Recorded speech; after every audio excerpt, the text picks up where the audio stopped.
Skullboi is all about how our analog past shapes our digital future. We really look at the 80s, the 90s, and the Y2K. Quote, my favorite 90s film, Jurassic Park. Oh my gosh, what was my... Oh my god, you know what I think my first DVD was? It's kind of cringe to say now. We didn't know it back then, but doing those steps, it was a process. And in our head, we were creating these pathways and these connections. And it engaged us in ways that subconsciously we didn't realize until I think we're realizing it now, where we lose some of that when we are removing some of that friction and some of that process. Hello, and welcome back to Skullboi, or if you're new here, hello. I'm Brian. With me, as always, or almost always, is the other Brian. Hello, sir. Hello. Thank you for having me. I am the other Brian, also with the Y. The other Brian with, I know. We're like the Wachowskis, but we're the Bryans. I like that. That's a good, very related. Sorry, Wachowskis.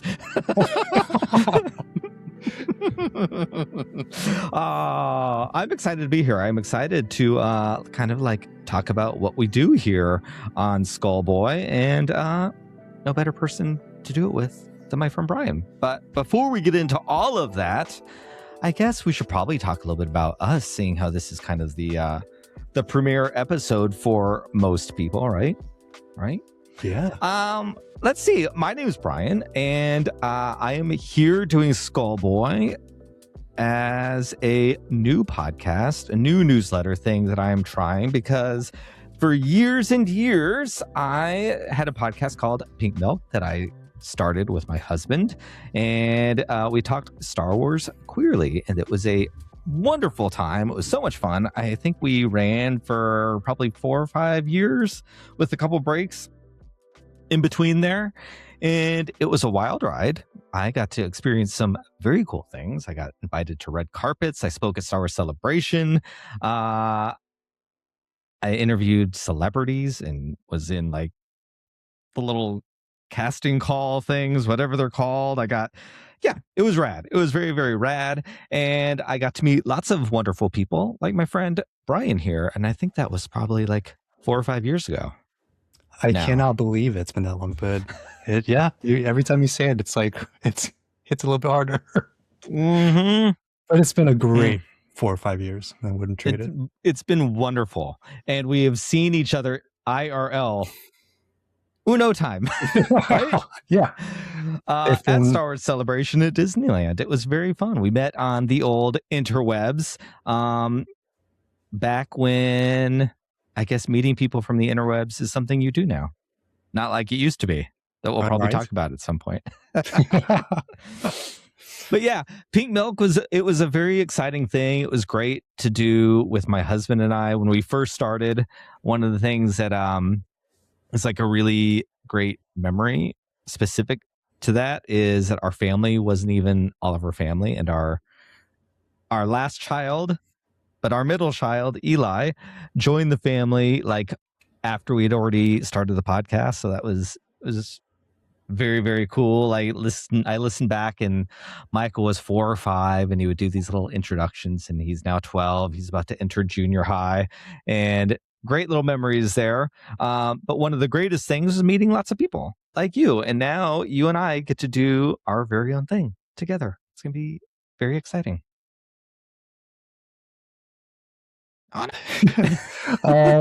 Yeah, it's really awesome, because I remember, I've been I'm not a YouTuber, but I've watched YouTube for so long, from the beginning, and I've always followed people, and I always liked watching people, but you and the People crew were the first people that I actually talked to. And I remember, because my partner, I would have it on, we'd be cooking or just kind of doing something and listening, and he told me like, oh, you should just like write a message and say how awesome that they are.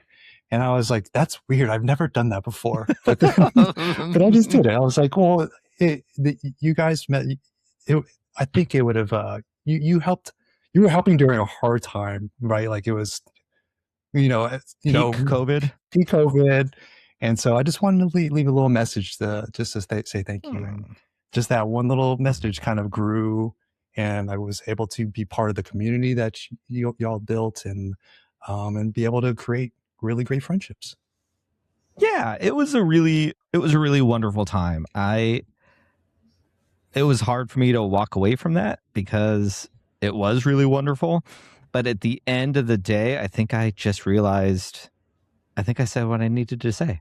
And as a creative person, sometimes it's really great to just step away when you know you should step away and leave room for something new, which is what we're doing here. And I'm very, very excited to get into all of this and do something that I haven't seen done yet, where a lot of like nostalgic pods or nostalgic newsletters kind of stop at remember this, and they talk about, oh, this tech thing, look how cool that was. Like, I want to be able to talk to you, talk to other people about why it really kind of mattered in the first place and the memories and things. I am not someone who believes in nostalgia for nostalgia's sake. Like when you listen to toy collectors, like He-Man came out recently, and it's always like just like Saturday morning cartoons, but like, what is it about that time and those stories for each of us are something very different. And I believe it's very rarely the thing that we are nostalgic for. It's the memory associated to those things. And we can never really get that back. But by connecting with other people, I think we can kind of relive it in a new way, give it like a new era, if you will, which is what I'm excited to do here, and just have conversations based on those things and see where else we go. Get to know people. I think community is something really important to me as a person. It's probably important as a queer person because community is so important to us as it is. But to share that on the old interwebs is very exciting. It feels very late 90s, early Y2K when the internet was like exciting and you had your AOL chat room and like the whole world was excited that like they had to open the door. Remember the little doors that would go on your AIMs and like, look, I'm here. Oh, that sound! You knew it was time to party when you heard the little. Check the friends list, see who came in. So here at Skullboi, I came up with this little term for myself called nostalgic archaeology, which is really all about being nostalgic for something and how that nostalgia connects to like the human experience. So that's really what the show is all about, is digging past the remember this, and why do we remember it. Like, I am really fascinated about the why we are interested. So if you listen to us or read the newsletters, I encourage you to interact, leave comments. Neither one of us, Brian's not on social media whatsoever. I am like kind of on Instagram and social media, but also not really. So our newsletter and the comments here or the comments on the podcast are where we're going to be able to kind of communicate and connect with people at for the time being, which I'm really, really excited about, because that was something when I first did Pink Milk, the community was something I was not expecting, but it's the part of making things for the internet that I'm the most excited about. It's like the promise of what the internet was back in those days, of meeting people you never would meet in any other way, you know? Mm-hmm. It's very cool. And what was the term that you created for, you just said it? I really nostalgic archaeology. Nostalgic archaeology. Yes. One thing I love about that word is, and you brought up He-Man, but the things that are being excavated for nostalgia, but the ones that are the successful ones are the ones that are able to move past the remember berries. That like, remember this? Like you mentioned, it's the ones that are able to take the things that we're nostalgic about, but then also take why it was why we fell in love with it back then, and then bring it to today's like storytelling and relating to it to today, and how we can relive what we were thinking, how we basically the things we thought about back then, but now we have to kind of flip it on its head or relearn the lesson in the context of today's world. So I love that word. 100%. Thank you. Yeah, I try to pretend like I'm bougie every once in a while. And I was an anthropology major in college, so it also fits there. But actually, I love that you just mentioned He-Man again too, because I think you're 100% right. The things that really work are the creative expressions that understand the why. Like off the top of my brain, I think of X-Men 97, which is like a revisit of one of the most classic 90s things ever, which is the X-Men, not only the X-Men comic run, as Jim Lee and Chris Claremont in particular. Powerful force has come to Pizza Hut. Marvel Comics X-Men. For $2.99, you can get a personal pan pizza X-Men cup and one of 4 all-new exclusive edition X-Men comic books. You won't get this X-Men experience anywhere else. No doubt about it. Animated series as well.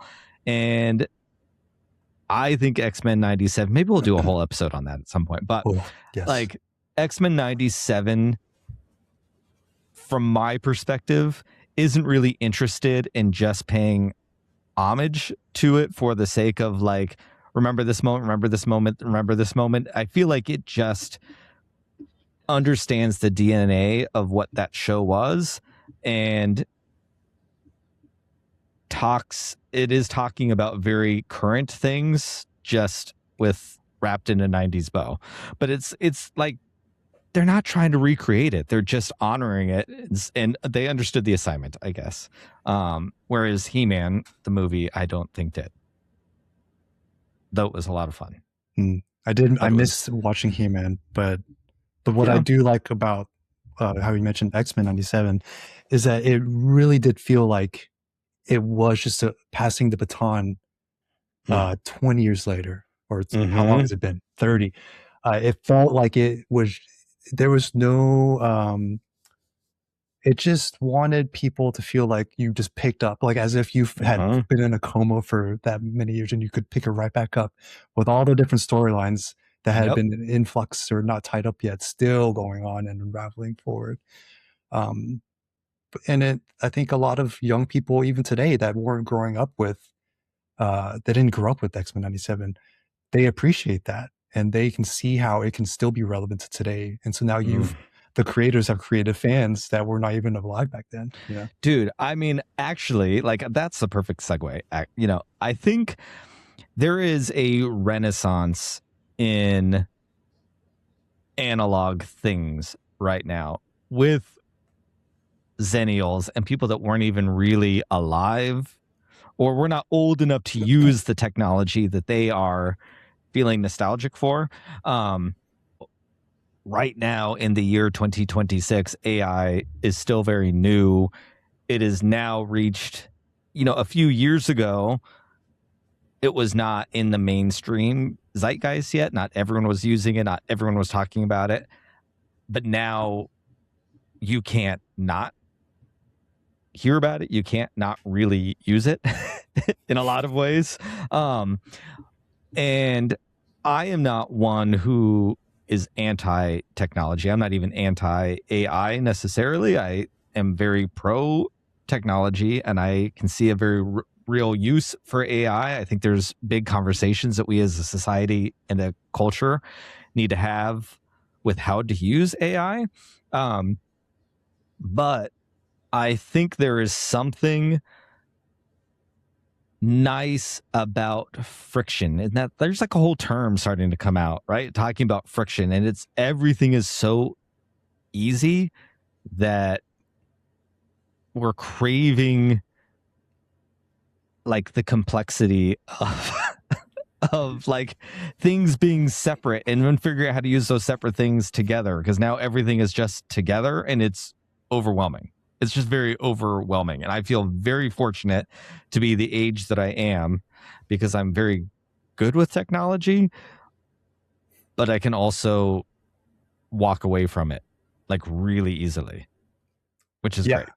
That word you just used, friction, it is the more I think about it every day, the more I think just a little bit of friction is why we fall in love with different things.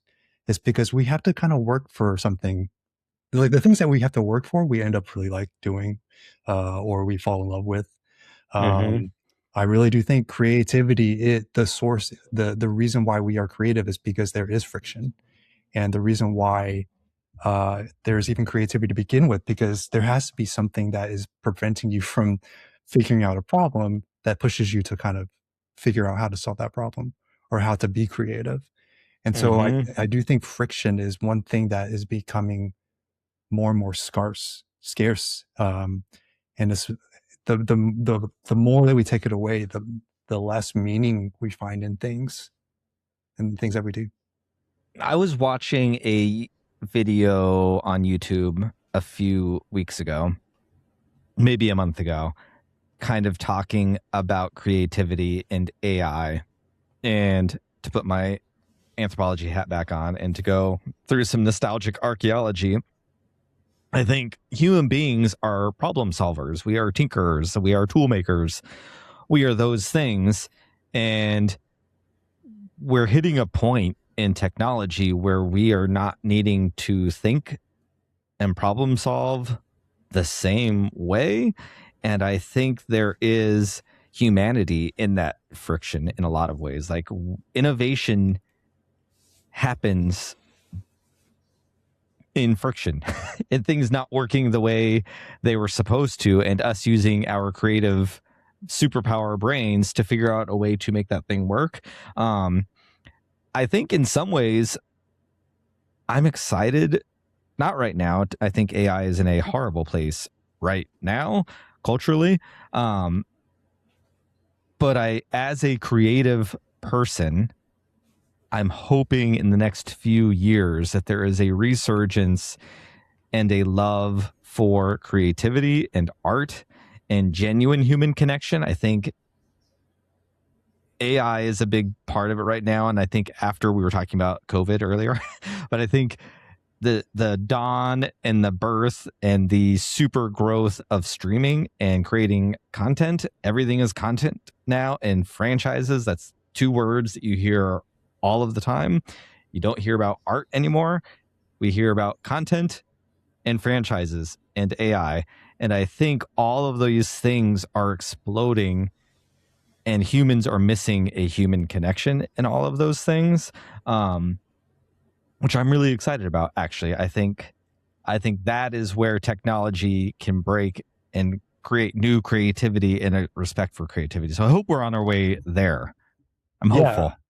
I mean, to quote my favorite 90s film, Jurassic Park, or is it even a quote? But, you know, just because we can doesn't mean we should. Yeah, but your scientists were so preoccupied with whether or not they could, they didn't stop to think if they should. And you bring up such a great point. It's like the technology is getting so advanced that we're able to do anything, or seemingly do anything, and we're make things frictionless. And now we're getting to the point now, I feel like we have to decide what we don't want to be frictionless, what we have to preserve as humans, like as human beings. What do we want to keep?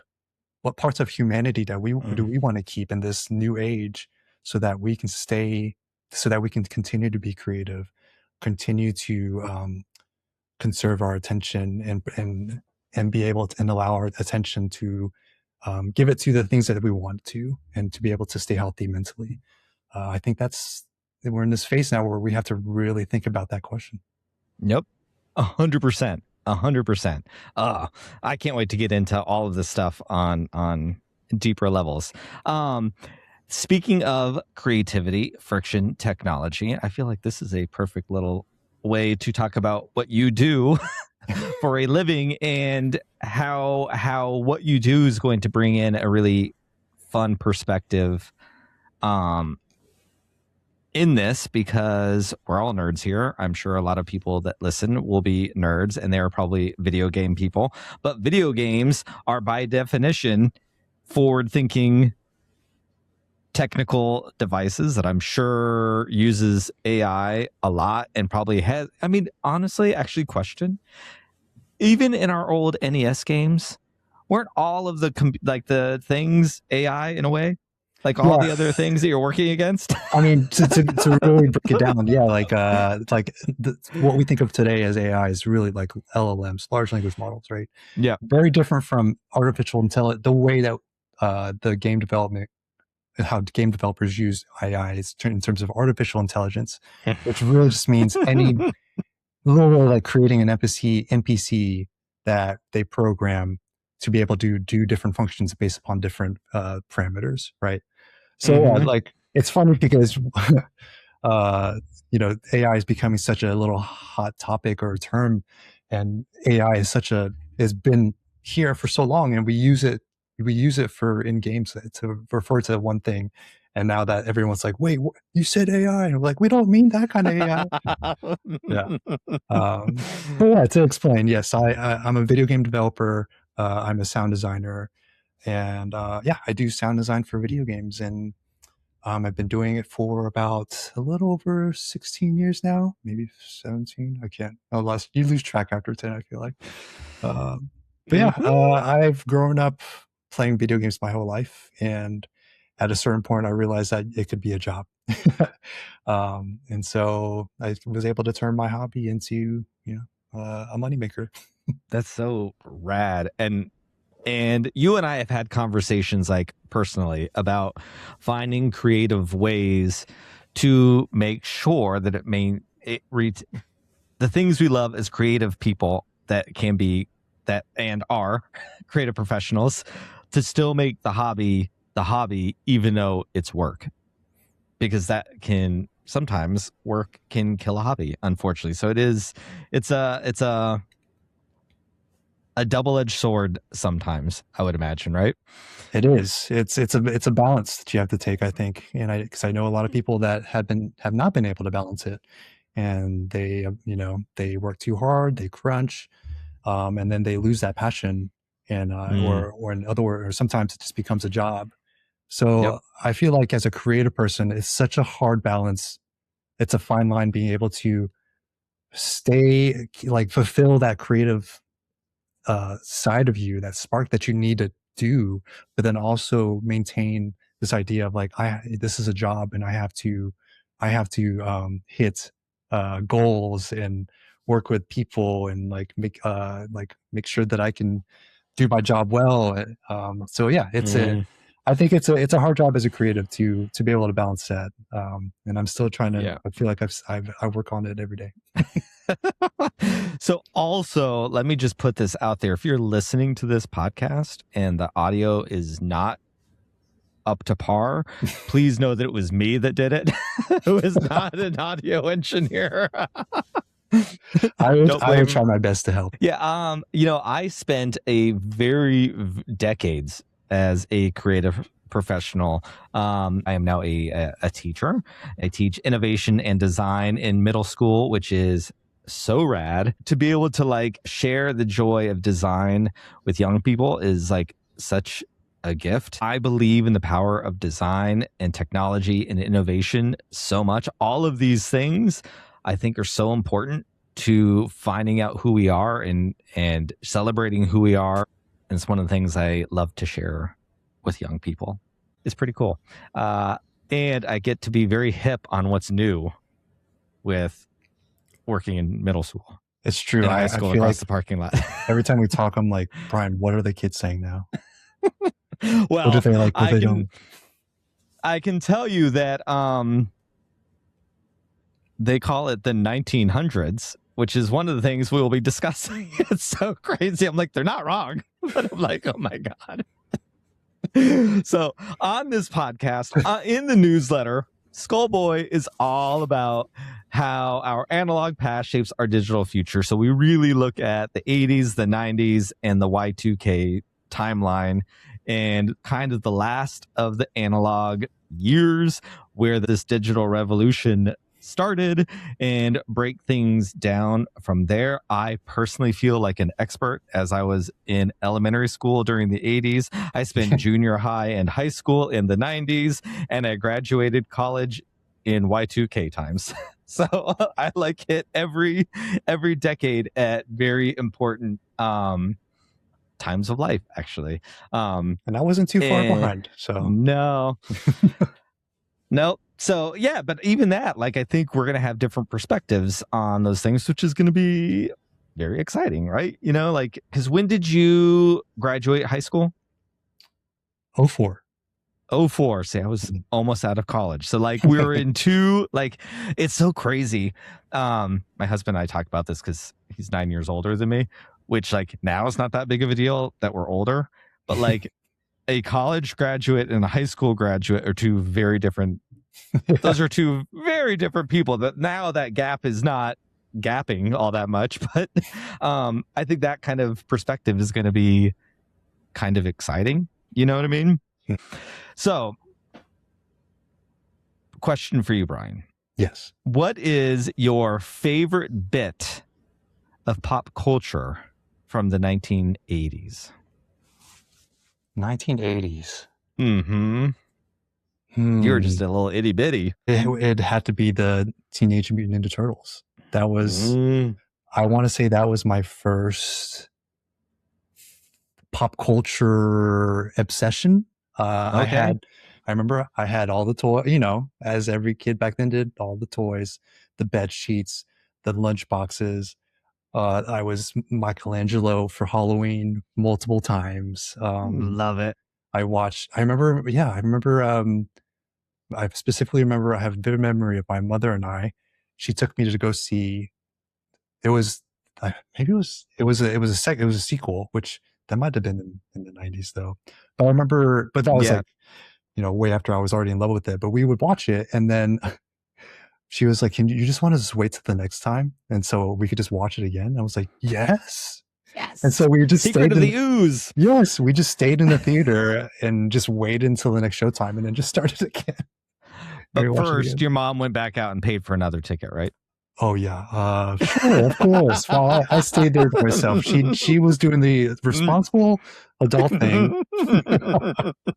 You know, I love that you were Michelangelo multiple times, because like you're a pretty serious guy, and to like a serious guy loving Michelangelo is pretty great. I love that. It's kind of cool. Like, I think as I grew up, I was more like, oh man, Raphael is actually really cool.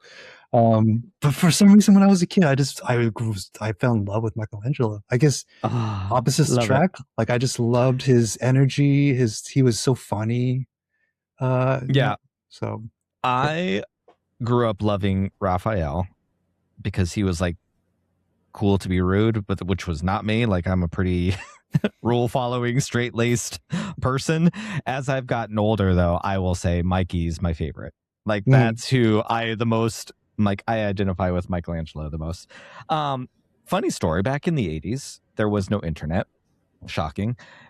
And I don't really know how. I must have found an address on the back of a box or a phone number or something, because I was also a massive Ninja Turtles fan and had a lot of the toys because I was charming. There was a local Target down the street from us, and I would go ride my bike, and back then you could get a Ninja Turtles toy with tax for $4.25. So I'd always have $4.25. And I made friends with the people that work there. And this one lady I would tell her the characters I wanted on the back, and she would pull them for me. And then you could not do this now. She had my phone number. I was probably like 10 or 11, and she's taking phone numbers from a little kid. But she would call my house and say, "Hey, I have Wingnut and Screw Loose." And she would hold them for me, and I'd go pick them up. Oh my gosh. This person. Isn't that great? Yeah. But I remember feeling that there should have been all of these toys that they weren't making. So I wrote a letter to Playmates with this law, like talking about how much I love Ninja Turtles and how these are the characters that they need to make as toys. And they actually wrote me back and sent me like all of these little, I think they were like shell points or something like that in the back of the boxes. You get these little things for mail-aways. But they wrote me back. It was the greatest. Like, it was so cool. And then years later, when like Krang, the android body, came out, that was because of me. When the transforming April O'Neil turned into a cat from that one episode, I was like, oh, that was our letter. You know, that's awesome. You know, I feel like that just wouldn't happen today. Like, a little kid sending a letter to a giant corporation and them sending like a personalized letter back. Isn't that cool? That is so cool. Mm-hmm. Like amazing. Like that is, yeah, I agree. I don't know if it happened today. I don't know if it's because like the population is also just way bigger. I don't know. Lots of things. Social media has changed that kind of stuff, I guess, because now you wouldn't write a letter anyways. You would just like tweet at somebody or make a comment on Playmates, which Playmates lost the rights to produce toys. It's going to Hasbro. It's crazy. Oh yeah. Yeah, but like you would just leave a comment on the YouTube video now, right? I don't know. Okay. Sometimes they will respond, but I guess it just mattered more that you wrote a letter. There was a whole process. There's friction. Yeah, so cool. Like we just mentioned, and it took time. It took time, and like, on their I end was a too. little kid. I'm sure I completely forgot that I ever wrote them a letter, and like this because when we're little we don't remember things for very long. And then came back. Yeah, it was rad. I want to say for me, the 80s were all about Star Wars, but seeing how I had a whole podcast on Star Wars, I'm going to move that over for a minute because Star Wars is like the greatest thing of all time. But I'm going to go with G.I. Joe. I love G.I. Joe so much. And I guarantee you I will have lots of conversations about animated cartoons from the 80s and 90s, and this more specifically the syndicated cartoons. I know way more than I should about syndicated cartoons and how they worked. I'm very fascinated by the entire thing, and I think one of the things that I love back then, I mean, you talked about Ninja Turtles, which were teenagers, but like you don't see this, and I was just thinking about this the other day. Like, I loved G.I. Joe, Transformers, Gem and the Holograms. They were all like adults, and they were things that like we looked up to being. And now, like, I think about all the cartoons that my kids, I mean, they're getting, they're outgrowing cartoons a little bit now, but they were all other kids. Like, kids watch shows about kids their age. And it's a very different, one's not better than the other, but it's just a very different time. But one of the things I loved about G.I. Joe was no one had superpowers. They just had cool gadgets. I go to bed with that show almost every night. Everyone, if you're listening to this, I'm sure you already know, but everyone should watch Tubi. It's like all the gems from the 80s and 90s. It's great. Really? And it's all free. Oh, yes. Tubi. Go to Tubi, and it's free. I always see ads for it. I'm like, oh, another one of those. I just thought it was not anything. No, it's so good. Okay. It's so good. And there's a lot of good queer movies, too. Really? Okay. All right. Yes. I'll have to check it out. All right. 90s. Favorite pop culture moment? Thing. Oh, okay. I mean, I mentioned it already. But it was Jurassic Park. It was Jurassic Park. I think that was I like to call it my awakening, my creative awakening. I feel like it was. I think it's a core memory of me walking out of that theater and going. Having the feeling of anything can be made now. If they just created dinosaurs on screen, and I just thought in my mind I was like, anything's possible now. Yeah. Not only did they make dinosaurs, but dinosaurs had never moved the way they moved in that movie. Like I'm a sixth grade teacher.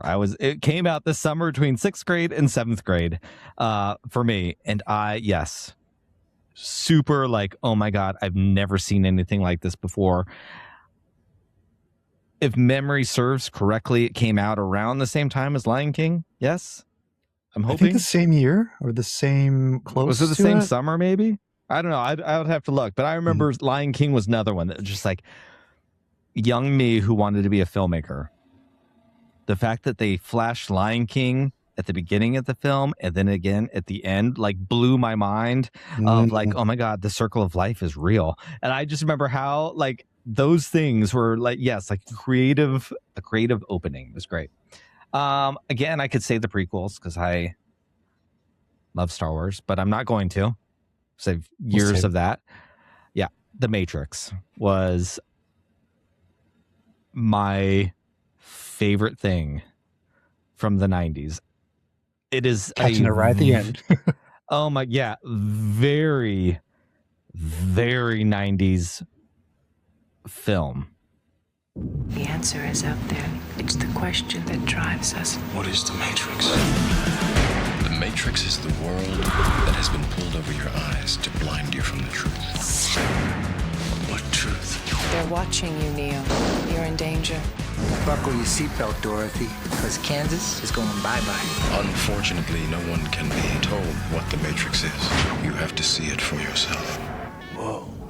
The Matrix. But also, so much of what they had to say, the Wachowskis that were at the beginning of this episode, now here they are again. But like, so much of what the Matrix had to say, I feel is happening.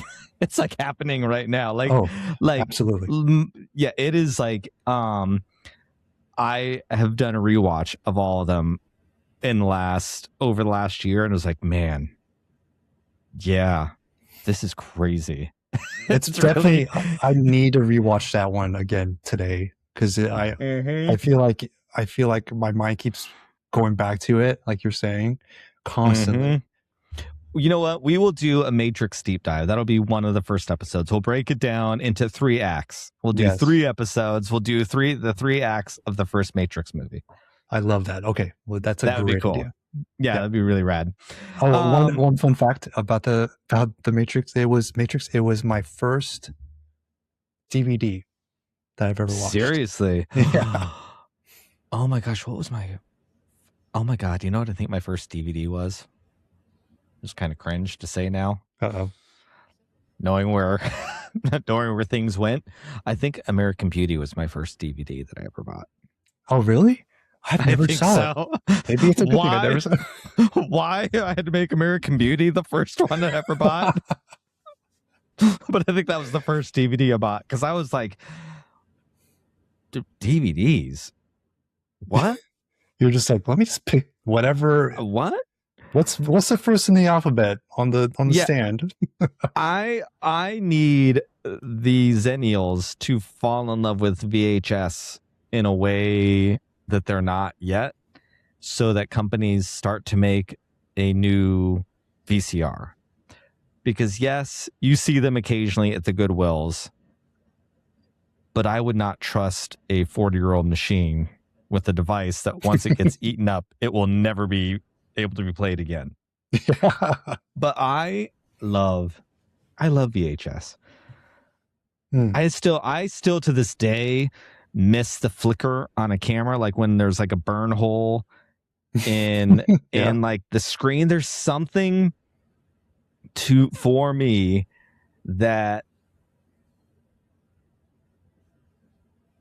the clearer a picture, like Netflix. I don't have Netflix all the time. I'm a binger. What do they call them? Like, well, we subscribe to all the services for like a little bit, and then we drop them. Yeah, and then we drop it and we rotate, right? I'm not a huge fan of the look of Netflix because it's like too clean and too perfect. Too well lit. Yeah. Yeah, it's just like, I don't know. Is it technically probably better? Probably. But there's something like I get pulled into a movie more when it looks like a movie. I don't know if that makes any sense. Like, oh, yeah. I don't know. I don't know why. That'd be an interesting dive. Like, why are we more connected to those things? Because there's got to be some sort of scientific explanation. Is it nostalgia? I don't know. Maybe. All right. 2000s is, I think it's more difficult for me because I was ending college during the Y2K times and getting ready to start like a career, like 2000, 2004, maybe 2005. Yeah, I would say it's around 2005, maybe. Yeah, 2005, 2006.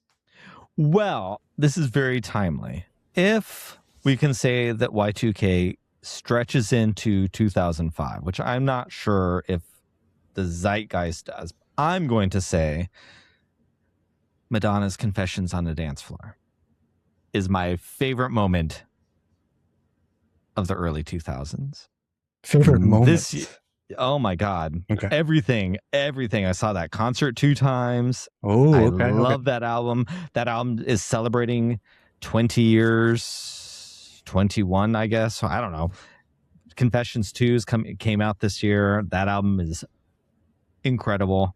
But Madonna's Confessions on a Dance Floor brings me back to that time. So, like, okay, a lot of people, 2000s, they're going to go to Britney and Justin in the denim outfit at the VMAs. Actually, you know what? TRL is also a very Y2K thing. It is. But Madonna's Confessions brings me back to that time very much because, in all honesty, like, I hated the music. I hated music during the early Y2K times. Here, that was when I was way into Europop and Euro dance music. Lots of imports. I spent lots of money on import CDs. Back then, used to be able to fly. Import CDs, oh my gosh. Oh my God. Virgin Records, $34.99 for a CD when, I didn't have $34.99 to spend back then, but that's what I did. I used to be able to fly to like Europe. I love Amsterdam. Amsterdam is one of my favorite countries, and you could get there like relatively inexpensive.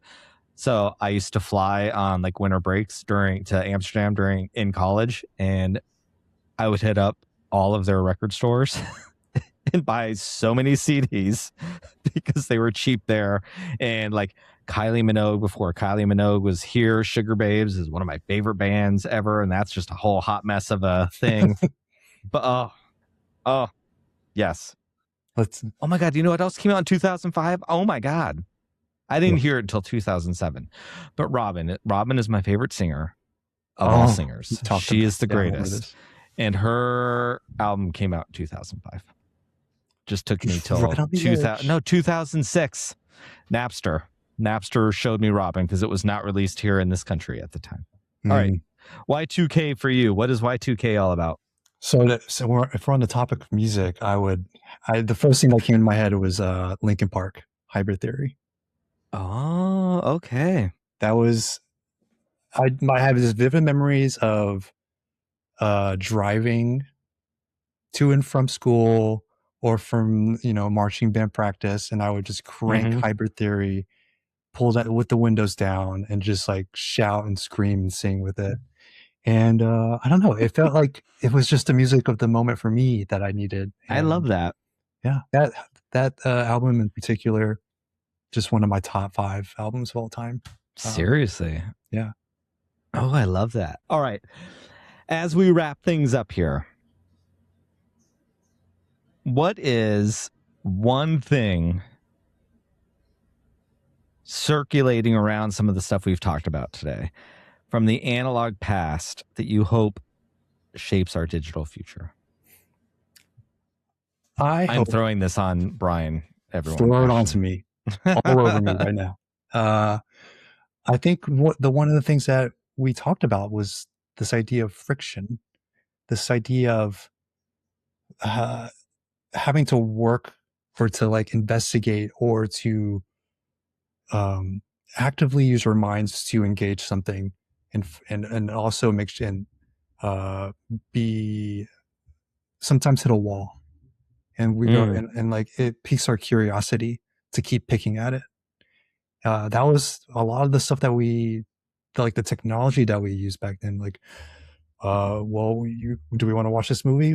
This VHS? Well, we got to make sure we rewind it when we're done. When we were just other things, like if you want to record it, like the things that we wanted to do, there were steps involved, and we didn't know it back then, but doing those steps, it was a process. And in our head, we were creating these pathways and these connections, and it engaged us in ways that subconsciously we didn't realize until I think we're realizing it now, where we lose some of that with when we are removing some of that friction and some of that process. So one of the things I want us to realize is like, how do we add some of that, not adding in like steps or making things harder to use, but how do we add a little bit of that friction, the right kind of friction that lets us fall in love with things like we did back then? A button. Tactile. We need buttons. Yes. We need buttons. You know, I think for today, at least, where I am right now in this moment in the internet, because like I think the internet is the coolest thing ever. Like I wouldn't know you without the internet. I wouldn't be able to do this without the internet. We wouldn't be able to be talking in this way without the internet. And I still have hopes that social media can be something really wonderful. But I think one thing, and I guess it's not really analog. Well, you know what? It was analog because we needed a phone wire. But I wish from back then, like there was excitement to meet new people, to see new experiences, to go search the internet intentionally for something you hadn't seen before. When the internet was curious and not combative. And I think things would be so much better if we were curious, just in general. Maybe that's the science person in me. Maybe that's the educator in me but keeping our curiosity. One of my favorite quotes I have it on the outside of my classroom, Albert Einstein. It's the more I learn, the more I know what I don't know. And that is not the quote, but that's the intention. That's how I've learned that quote that way when I was probably in middle school. But like, the more I learn, the more I know what I don't know, kind of thing. You know what I mean? Curiosity is just this amazing thing. And the internet and social media, I wish was this, I don't know a lot and I can't wait to go know more. Unfortunately, at this moment, I already know everything because I'm on the internet. Right. And it creates the friction that we don't want. Exactly. Yeah, exactly. Like you mentioned, like you coined the term nostalgic archaeology. You know, archaeology is all about exploring and uncovering things. And that was one of the cool things about the internet when it first became the internet. It was like with the Wild West. It was undiscovered territory. And it was just full of people that were like archaeologists or explorers that were just, oh my gosh, what can we find? What if I typed in something.com? What's going to happen? We don't know, you know? There's something about that was really special, and we'll never be able to have that experience again. But I think what you mentioned is like that idea of curiosity. We had curiosity back then. How do we, just like how we are trying to do all these reboots and remakes, and we talked about which ones are the successful ones and which aren't. It's like, how do we take that idea of the essence of what the internet was back then and kind of bring it back to today? 100%. We're going to get there. AI looks like it's going to kill it for us. But I feel confident that AI is going to bring that back. I hope. Oh, interesting. This is a hopeful podcast. We're not doom and gloom podcast. We're a hopeful podcast. All right. Well, everyone, thank you for listening. I have a YouTube channel where all I do is I post reels of my work, and I also will post. I love to create videos of ambiences of different parts of the world. I like to create or record sounds, and I like to pair that with video in a way that is cool and hopefully is relaxing and kind of will help people kind of take a pause in their day. But I'll get to it when I get to. It's one of those self projects that I try to find time for. I love that. This is not a podcast that was monetized. We will never be monetized. I won't even commit to you will hear us every Wednesday at such and such time. We're really embracing the creative energy, the old internet of like going to look for things and not be spoon-fed those things.